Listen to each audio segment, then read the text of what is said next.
Good morning, guys. First of all, I wanted to start on the days that I do feel up to it because I'm learning to be careful what I say because you guys hold me to it. And unfortunately, I'm not always able to do some of the things that I wish. My heart is there, but physically I can't. And excuse my voice, I think I'm coming down with something unladylike, but it's coming. That being said, I realized today that in my 40s, I have a freedom that had I had throughout my entire life, I would have been a happier woman. Let me rephrase that. And I have eyeliner on my hands. It is now like 11:15. I've already cleaned my house. I've already seasoned my meat that I'm going to cook for dinner tonight. And I'm at Kroger. I'm making mac and cheese. I said, come out and get. Oh, y'all, Kroger has a sale right now. Buy three, the Kroger brand cheeses. Buy 3 for $5. And you know, normally they're like $3.50 for one, right? So if you buy 3, you get 3 of them for $5. You can't beat that. And I'm talking about they have the bags that are already shredded, and they also have the bars. So depending on your likeness, you know, you get 3 for $5. You can't. And anybody who makes a mac and cheese, y'all know mac and cheese can be expensive. But I recently found a little hood way, and you swear up and down that my mac and cheese has a ton of cheese in it. And I'm gonna tell you who makes the best mac and cheese I've ever tasted. And I'm not gonna do that. She knows who she is. I'll just leave it at that. That being said, I've learned. I'll share with you, guys, later on how to make a hood mac and cheese where people swear up and down that you have spent a gazillion dollars on your cheese and you might only have a minimal amount of cheese, but it's just how you do it. It starts with the roux, believe it or not, like a old Louisiana roux, and it really works. Some of you probably already know where I'm going with it, but that's not what we'll table that for now, okay?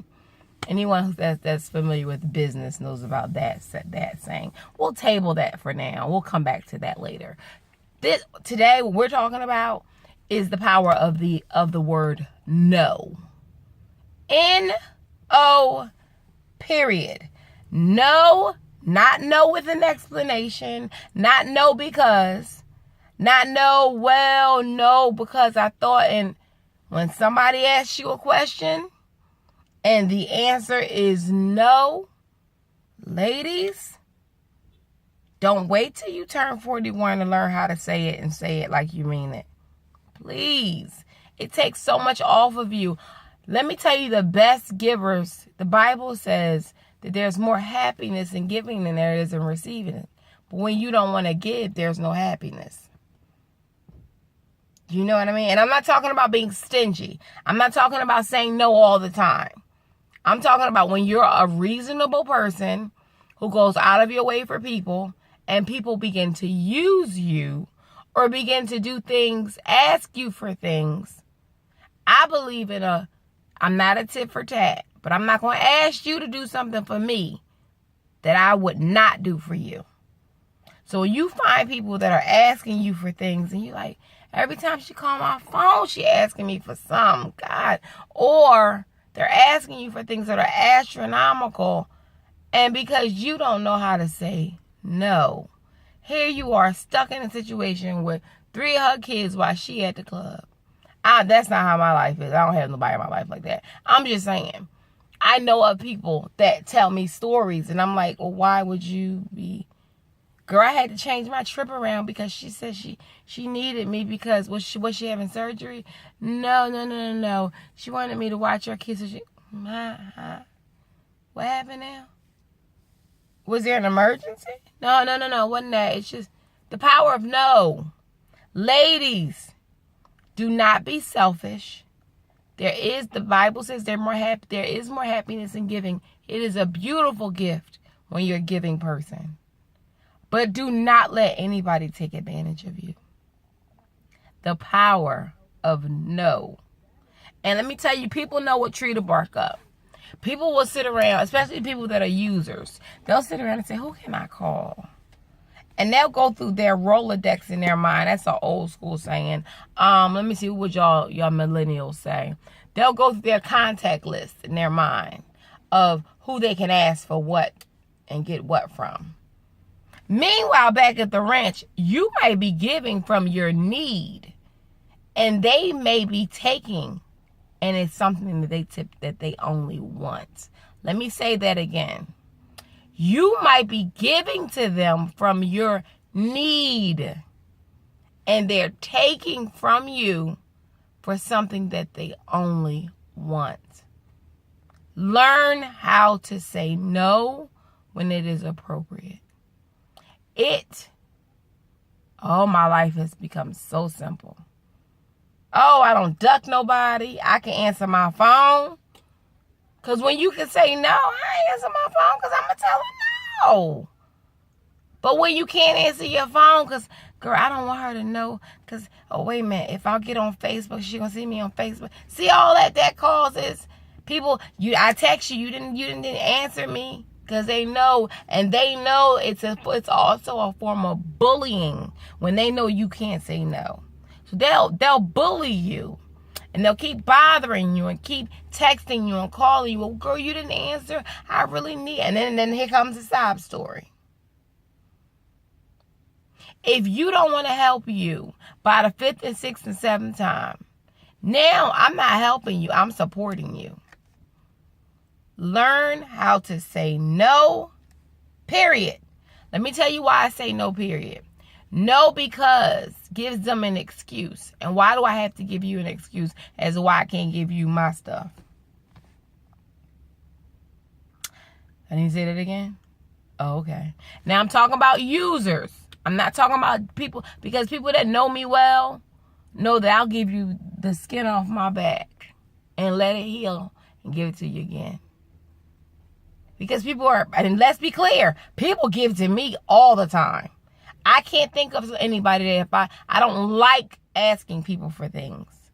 But if I ever have to, very rarely do I hear no. But I don't ask a lot. Very rarely. Because if I ask, I need. But very rarely do I ask. I'm not a user. Ladies, because guys can tell you no easy. Can't they? They get to do no. And keep right on driving. They'll tell you no and turn their radio up. He'll be driving with. My husband's so good at no. He could look at me without answering me. I say, babe, you think we can do so? Oh, all right. I guess that ain't gonna work out then. He's so good at no. He says it in sign language with his eyes. That's how good he is. Anyway, guys, this video's 8 minutes. I like talking to y'all.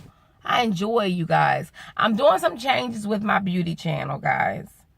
I'm starting some new ventures. I'm training my. I'm starting some new ventures. The look of my channel will change. I do not want. Somebody made a comment and I had to respond to her. I thought it was really cute. She said, "Thank you for not just feeding us beauty stuff and goodies and giving us some, just some regular advice. Let's talk." And she thanked me for that. And you'd be surprised. Sometimes, like, I was in the middle of doing something, so I couldn't comment. But I will get back to you. That comment, and then you know who you are. I can't think of your name. It meant so much to me. Because that is what I want to do. I don't want this to be a channel where you turn it on and I'm like, so this, because after a while, how much eyeliner are we going to talk about, y'all? How many wigs can we talk about? How often can I talk about good hair versus bad hair? I mean, come on. I watch some people's channels. Some people been talking about the same thing since I started watching YouTube in 2010, 11. They still on the same stuff. These are grown women. And I'm like, I know y'all not still talking about 3/4 wigs. I know that's not what we still talking about. We could talk about it, but sometimes let's talk about some real life stuff. Before this video hits 10 minutes, let me say this. Smile. It's contagious. It feels so good to say something nice about others. Try it. Until next time, I'll talk to you later. Bye-bye.